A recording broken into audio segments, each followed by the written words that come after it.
الحمد لله وكفى وسلام على عباده الذين اصطفى أما بعد فأعوذ بالله من الشيطان الرجيم بسم الله الرحمن الرحيم إن الذين آمنوا وعملوا الصالحات سيجعل لهم الرحمن ودا سبحان ربك رب العزة عما يصفون وسلام على المرسلين والحمد لله رب العالمين اللهم صل على سيدنا ومولانا محمد وعلى آل سيدنا ومولانا محمد وبارك وسلم اللهم صل على سيدنا ومولانا محمد وعلى آل سيدنا ومولانا محمد وبارك وسلم اللهم صل على سيدنا ومولانا محمد وعلى آل سيدنا ومولانا محمد وبارك وسلم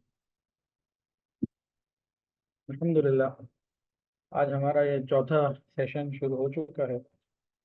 اللہ تعالیٰ مجھے آپ کو ہم سب کو دین پر عمل کرنے کی سمجھنے کی توفیق عطا فرمائے۔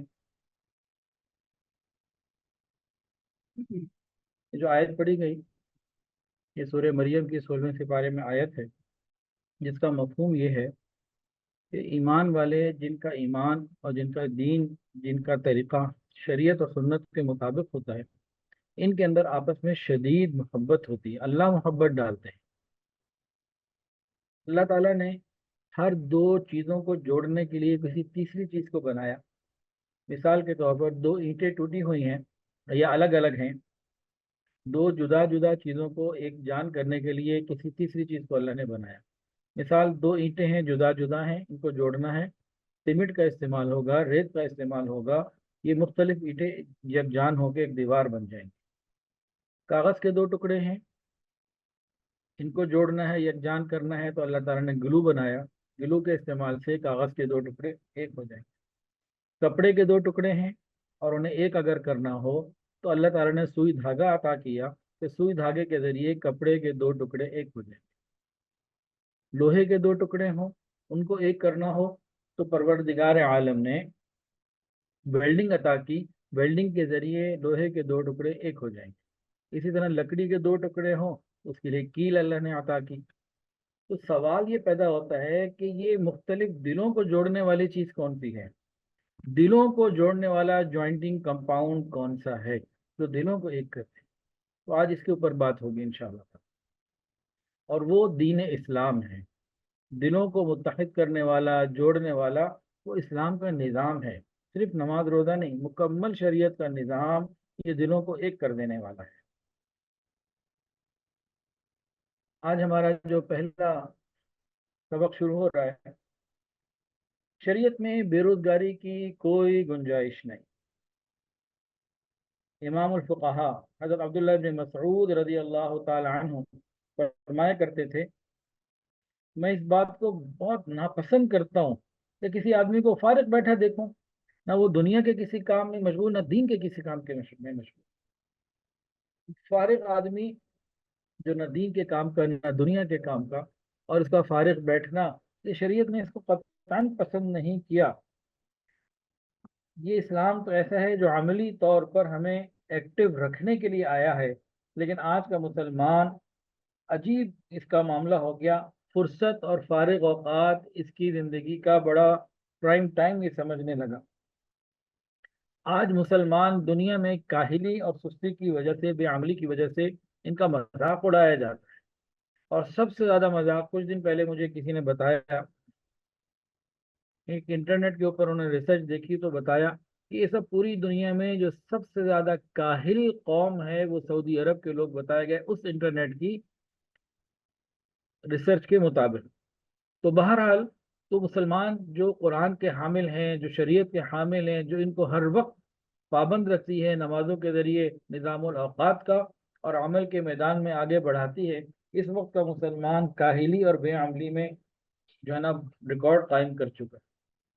نبی کریم صلی اللہ علیہ وسلم کی ایک حدیث بھی سن لیجئے۔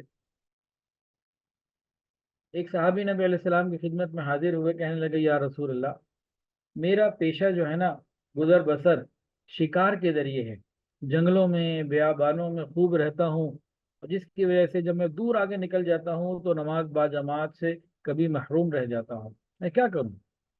ترک جماعت کی سزا نبی علیہ السلام نے بڑی سخت دی تھی کہ آگ لگوا دوں، ایک نابینا صحابی آئے، کہنے لگے یا رسول اللہ، نابینا ہوں، اندھا ہوں، جماعت کی حاضری سے مجھے جو ہے وہ اجازت مل جائے، مستثنا کر دیجئے۔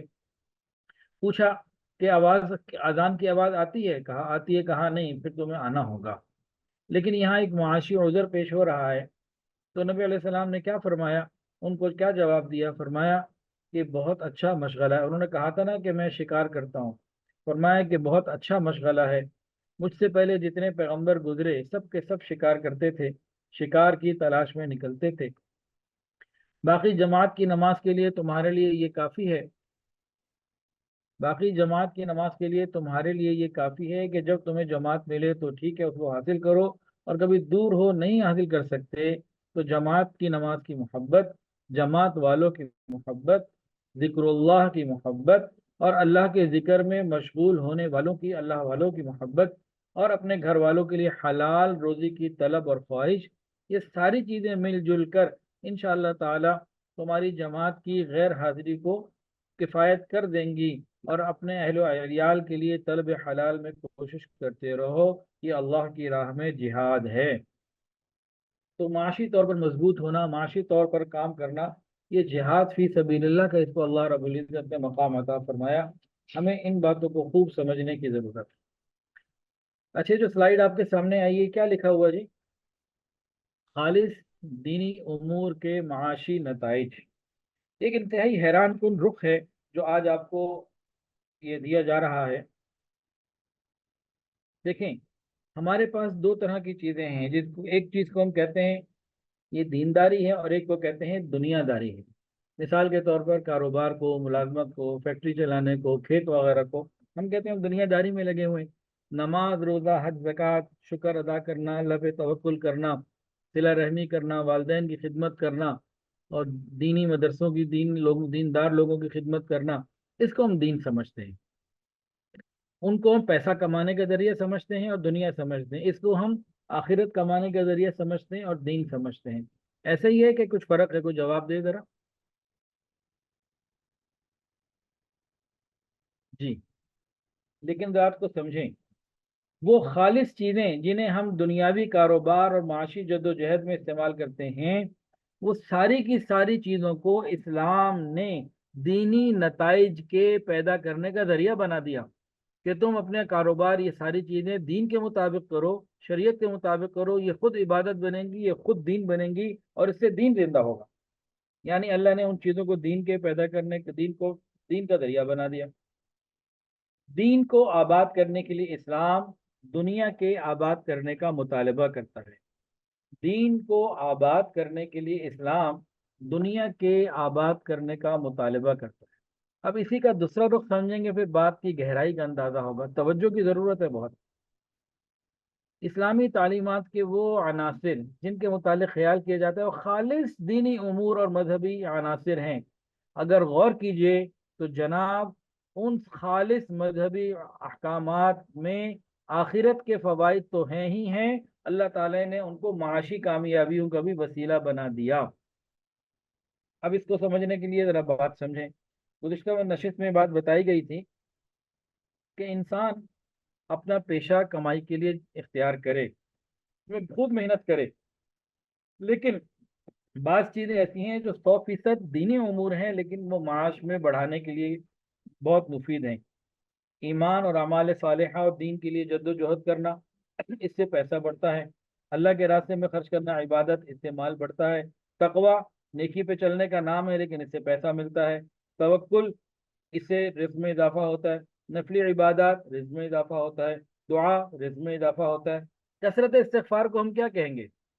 کثرت استغفار کو ہم دنیا کا کام کہیں گے یا دین کا کام؟ خالص دینی کام۔ لیکن جو کثرت استغفار کرتا ہے اللہ رزق میں اضافہ دے دیتے ہیں۔ رشتہ داری جوڑنا، کمزوروں کی مدد کرنا، شکر کرنا، صبر کرنا، نماز، رزق میں اضافہ ہوتا ہے۔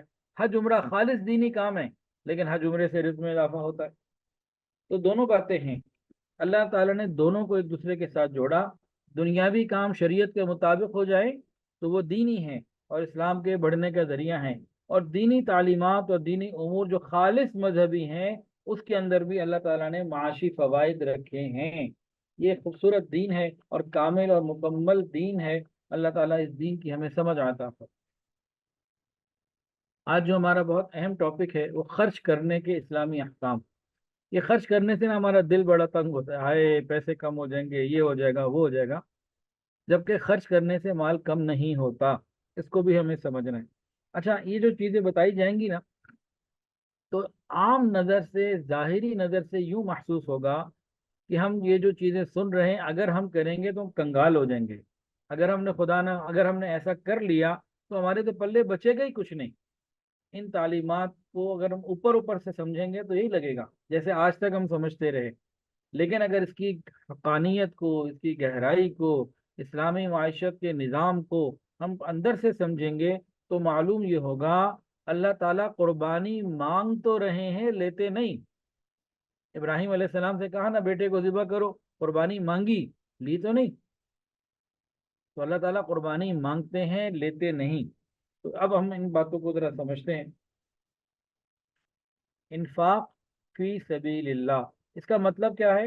اللہ کے راہ میں خرچ کرنا، اللہ تعالیٰ کے راستے میں خرچ کرنا۔ انفاق فی سبیل اللہ کا ترجمہ تو یہ ہے اللہ کے راستے میں خرچ کرنا۔ مراد کیا ہے اس سے؟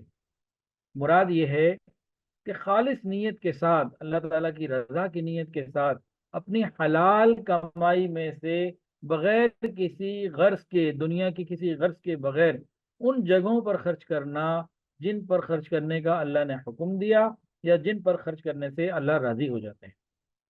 انفاق کی تعریف کیا ہے؟ انفاق فی سبیل اللہ کا ترجمہ تو یہ ہے کہ اللہ تعالیٰ کے راستے میں مال خرچ کرنا۔ مراد کیا ہے؟ صرف مال خرچ کرنا مراد نہیں ہے، تفصیل ہے اس میں کہ خلوص نیت کے ساتھ پاکیزہ حلال کمائی سے خرچ کرے اور دنیا کی کوئی لالچ اور غرض نہ ہو، جیسے مجھے اچھا نام سے پکارا جائے، میری شہرت ہو، یا کوئی اور ایسی کوئی غرض نہ ہو۔ اور خرچ بھی کہاں کرنا؟ جہاں اللہ تعالیٰ نے خرچ کرنے کا حکم دیا یا جہاں خرچ کرنا اللہ رب العزت کو پسند ہے۔ تو یہ انفاق فی سبیل اللہ کی تعریف ہو گئی۔ اب انفاق کی بنیاد کیا ہے؟ انفاق خرچ کرنا۔ اچھا، جن لوگوں نے حج عمرہ کیا ہوا ہے نا، انہوں نے مکہ مکرمہ میں ٹنل دیکھی ہوں گی، ٹنل، نفق وہاں لکھا ہوتا ہے، نفق، نفق اب عمر ابن عبد العزیز، نفق خالد فلاں فلاں، نفق لکھی ہوتی ہے۔ تو ہاں ہم نے یہ دیکھا، کوئی بھی جائے دیکھے گا کہ نفق میں اگر گاڑی 80 کلومیٹر کی رفتار سے داخل ہو رہی ہے تو آگے 80 کلومیٹر کی رفتار سے نکلتی چلی جا رہی ہے، 60 کی رفتار سے داخل ہو رہی ہے تو 60 سے نکلتی جا رہی ہے۔ لیکن حج میں ابھی حج کے دن آ رہے ہیں تو بعض نفق ایسی ہیں جو مینا اور مکہ کو جوڑ رہی ہوتی ہے، وہاں پہ پیدل چلنے والوں کا اتنا رش ہو جاتا ہے کہ 5 کلومیٹر کی ایوریج بھی نہیں رہتی، اور کبھی اتنا ہجوم ہو جاتا ہے کہ اگلی طرف سے نفق بند کرنی پڑتی ہے۔ جب نفق آگے سے بند ہو جاتی ہے اور اندر سے لوگوں کا یا گاڑیوں کا آنا بند ہو جاتا ہے تو پیچھے سے آنا بند ہو جاتا ہے۔ اب بات کو سمجھیں، نفق کا اصول کیا ہے؟ جو آگے والا بندہ ہے یا آگے والی ٹریفک ہے وہ نکلتی جائے، پیچھے سے آتی جائے گی، آگے سے نکلتی جائے، پیچھے سے آتی جائے گی۔ لیکن اگر آگے سے نفق کو بند کر دیا جائے، بلاک کر دیا جائے، اور آگے سے نکلنا اخراج بند ہو جائے تو آنا بھی بند ہو جاتا ہے۔ تو یہی انفاق فی سبیل اللہ کی بہترین ایک مثال ہے کہ ہم جتنا اللہ کے راستے میں خرچ کرتے رہیں گے اتنا پیچھے سے آتا چلا جائے گا۔ ہم تیز خرچ کریں گے تیزی سے آئے گا، سلو خرچ کریں گے سلو آئے گا، ہم خرچ بند کر دیں گے تو آنا بند ہو جائے گا۔ یہ نفق کے اعتبار سے ایک مثال ذرا سن لیجیے، سن لیا آپ نے۔ انفاق کی بنیاد کیا ہے اور مقصد کیا ہے؟ انسان کیوں خرچ کرے؟ دیکھیں، ہم لوگ خرچ کرتے ہیں دنیا کی عارضی زندگی میں خواہشات پوری کرنے کے لیے، ضروریات پوری کرنے کے لیے۔ اونچے سے اونچے پیمانے ہمارے ہوتے ہیں، آج چھوٹی گاڑی ہے تو بڑی آ جائے، بڑی آ گئی تو دو ہو جائیں، دو ہو گئی تو چار ہو جائیں، ایک گھر ہے تو دو ہو جائیں۔ تو یہ اسلام کی بنیاد نہیں ہے، یہ ہم نے بنا لیا ہے۔ اسلام کی بنیاد کیا ہے؟ کہ انسان اللہ رب العزت کی ذات اور صفات پر یقین رکھتے ہوئے آخرت کی لامحدود عظیم کامیابی حاصل کرنے کا شوق اور ولولہ دل میں لے، عبادت کے ذریعے اللہ رب العزت کے لامحدود خزانوں سے فائدہ حاصل کرنا، اور اللہ کی مرضی کے مطابق اللہ کے بندوں پر مال خرچ کرنا، ان کو نفع پہنچانا، یہ مقصد ہونا چاہیے۔ اس کے اور پہلو بھی ہیں جس سے اس بات کی تشریح ہو جائے گی۔ انفاق کے مقاصد کیا ہیں؟ افادیت کیا ہے؟ پہلی بات یہ ہے کہ خرچ کرنے والا اللہ رب العزت کی بارگاہ میں اپنا مال اس لیے پیش کرتا ہے کہ اللہ یہ تو میرا ہے ہی نہیں، یہ تو آپ کا ہے، میں آپ کی رضا حاصل کرنا چاہتا ہوں، اس لیے آپ کے دیے ہوئے مال کو میں قربان کرتا ہوں۔ دوسرا کہ اس انفاق کے ذریعے، خرچ کے ذریعے انسان اللہ کے ضرورت مند بندوں کی مدد کرتا ہے۔ تیسری تو بہت ہی خوبصورت چیز ہے، حب مال اور دولت پرستی، حب مال، حب دنیا، دولت پرستی، یہ ایک ایسا مرض ہے، روحانی بیماری ہے جو انتہائی مہلک ہے اور ایمان کو ختم کر دینے والی ہے۔ اگر ہم غور کریں تو ہمارے جتنے بھی گناہ ہیں نا، زیادہ تر وہ اسی وجہ سے ہیں۔ مال زیادہ کے چکر میں حرام کھاتے ہیں، جھوٹ بولتے ہیں، دھوکہ دیتے ہیں، وراثت میں گڑبڑ کرتے ہیں، جتنی ہماری چیزیں ہیں، یہ مہلک روحانی امراض میں سے ایک ہے، حب دنیا، حب مال، دولت پرستی۔ یہ نہایت مہلک روحانی مرض ہے یہ۔ اس کا علاج کیا ہے؟ اس کا علاج اللہ کے راستے میں خوب خرچ کرنا، یہ اس کا علاج ہے۔ جب انسان اللہ کے راستے میں خرچ کرنے کا مزاج بنا لیتا ہے تو اللہ رب العزت مال کی جو برائیاں ہیں اس سے بچا لیتے ہیں۔ چوتھا فائدہ یہ ہوتا ہے کہ خرچ کرنے والا جب اپنا مال اللہ کے راہ میں لگاتا ہے تو آخرت کے لیے ذخیرہ بن جاتا ہے، آخرت کے لیے ذخیرہ بنا، آخرت کے عذاب سے نجات کا ذریعہ بنا۔ یہ دو فائدے ہوتے ہیں۔ تیسرا فائدہ کیا؟ جب انسان اپنا مال آخرت کی طرف بھیج دیتا ہے تو دل بھی آخرت کی طرف لگا رہتا ہے۔ صحابہ کرام کی زندگیاں کیا تھیں؟ صحابہ کرام مال کو اپنی خواہشات پر لگانے کے بجائے اپنی ضرورتوں کو پورا کرتے اور باقی مال پھر دو جگہ پہ لگاتے۔ صحابہ کرام پہلے نمبر پہ کیا کرتے؟ اپنی ضروریات کو پورا کرتے، اور اس کے بعد دو طرح کے کام ہوتے تھے، ایک انسانوں کی مدد اور ایک ہے دین کی مدد۔ یہ دو کام وہ کیا کرتے تھے۔ نبی علیہ الصلوۃ والسلام کے زمانے میں صحابہ اپنی ضروریات پر کم سے کم خرچ کرتے تھے، ہر ایک نے ایک مقدار بنائی ہوئی تھی کہ اپنے اوپر میں نے اتنا ہی خرچ کرنا ہے، لیکن جو اور آئے گا وہ لوگوں پہ خرچ کرنا ہے۔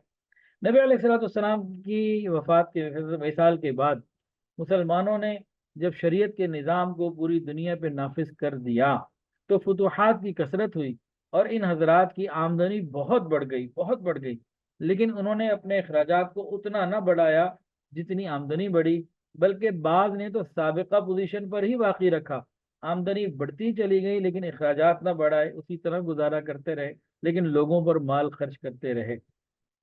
یاد رکھیے، جب مسلمان شریعت کے مطابق زندگی گزارے گا تو اللہ رب العزت ظاہر میں لگے گا کہ قربانی مانگ رہے ہیں، کہہ رہے ہیں مال دوسروں پہ خرچ کرو، لیکن اس کا بدل عطا فرماتے ہیں۔ کیا ہوا؟ حضرت عمر فاروق رضی اللہ عنہ کا زمانہ، شروع کے سالوں میں وہ ایک سال میں ایک مرتبہ اپنا پورا خزانہ خالی کر کے لوگوں کو تقسیم کر دیتے۔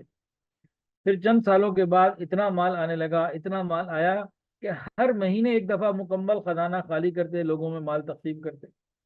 پھر اپنے آخر عمر میں ہر جمعے کو خزانہ خالی کیا کرتے تھے۔ صحابہ کرام نے جب ایسے کیا، اللہ تعالیٰ نے خوش ہو کر قیصر اور کسریٰ کے خزانے ان کے قدموں میں ڈال دیے۔ آج اگر ہم بھی شریعت کے مطابق خرچ کریں گے تو یہ نہیں ہوگا کہ خرچ ہوتا چلا جائے، ہوتا چلا جائے، بدل نہیں ملے گا۔ اللہ تعالیٰ آج بھی دنیا کے خزانے مسلمانوں کو قدموں میں ڈالنے کے لیے تیار ہیں، لیکن مسلمان کو شریعت کے مطابق آنا ہوگا۔ اللہ تعالیٰ نے انسان کو مختلف طبقات میں بانٹا ہے، حاکم، محکوم، امیر، غریب، تاجر، ملازم، مزدور۔ یہ تمام طبقات ایک جسم کے مختلف اعضاء کی طرح ہیں۔ یہ تمام طبقات کیا ہیں؟ جسم کے اعضاء کی مانند ہیں۔ ان کی تعمیر اور کامیابی ان مختلف طبقات کے جوڑ میں ہے۔ انسانوں کی کامیابی کیا ہے؟ کہ تمام طبقات آپس میں جڑے رہیں۔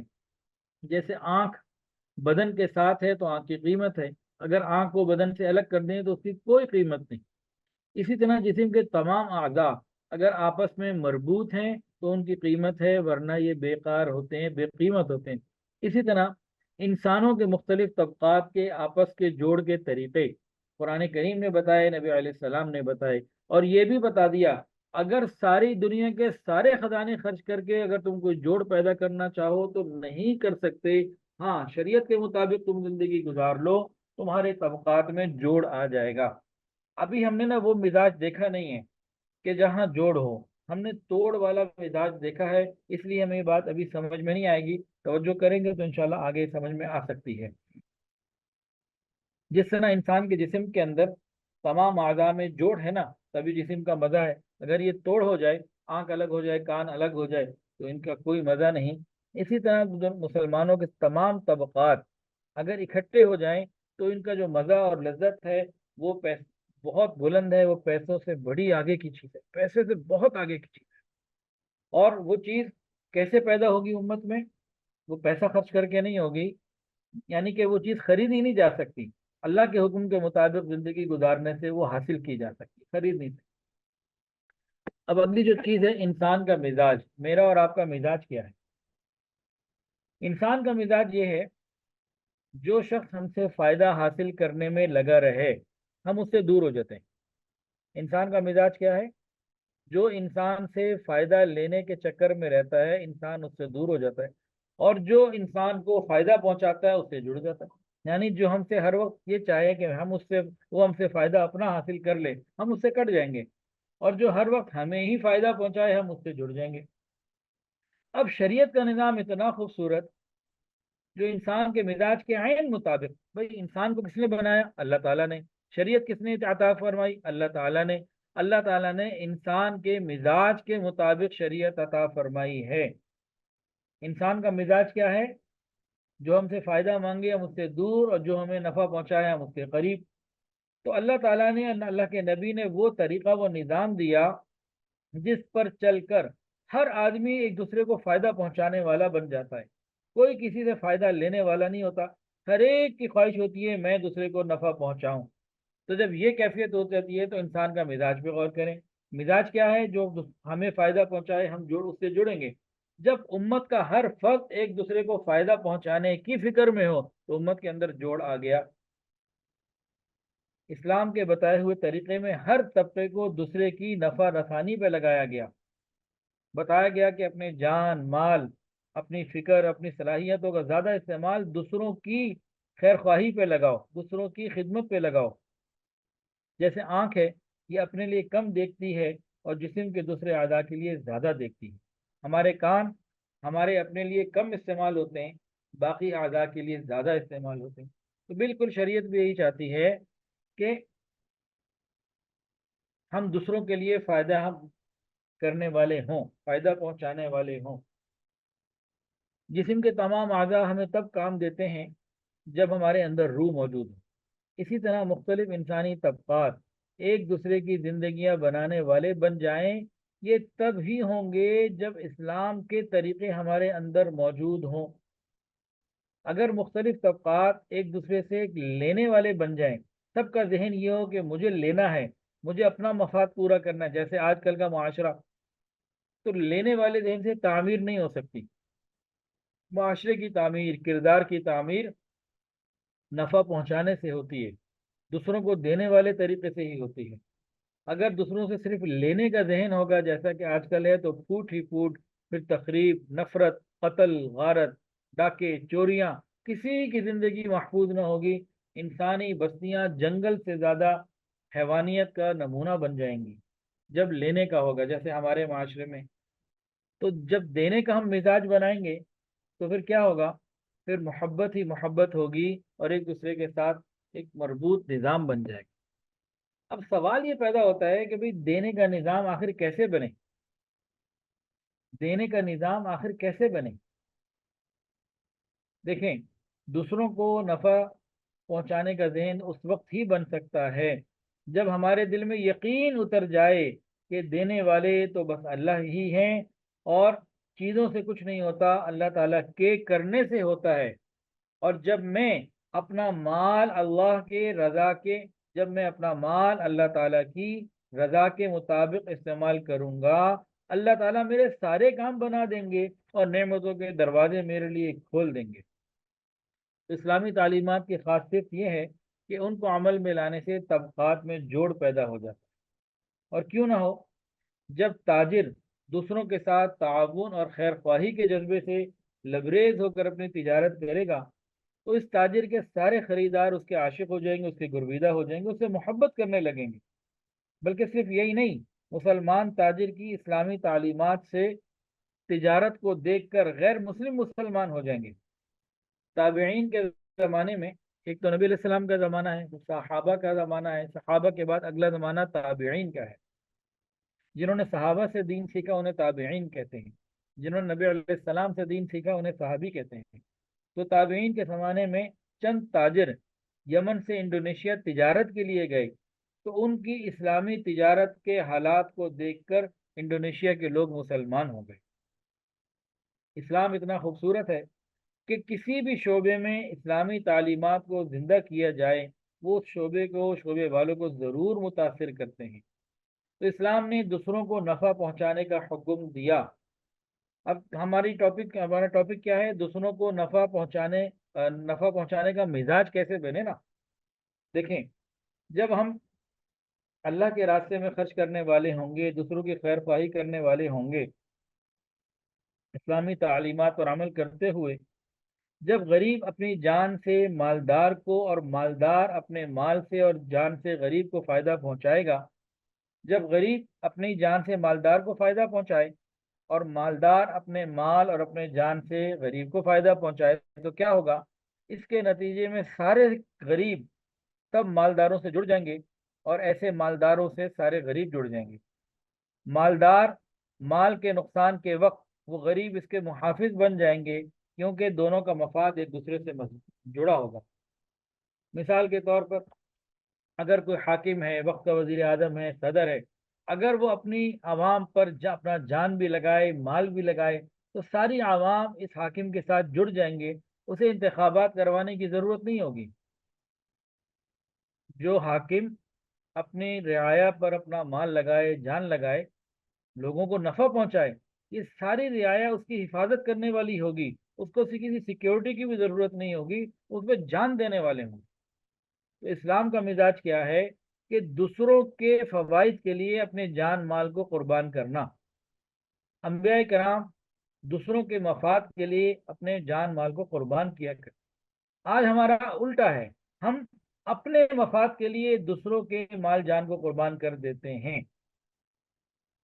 جب معاشرے کے سب افراد ایک دوسرے پر خرچ کرتے ہیں تو معاشرے میں محبت، ایثار، خیر خواہی، ہمدردی، ایسی ایسی اعلیٰ صفات آتی ہیں، قربانی کے عظیم مثالیں قائم ہوتی ہیں قربانی کی، جس سے معاشرہ ایک فلاحی معاشرہ بن کر ترقی کی طرف ہے۔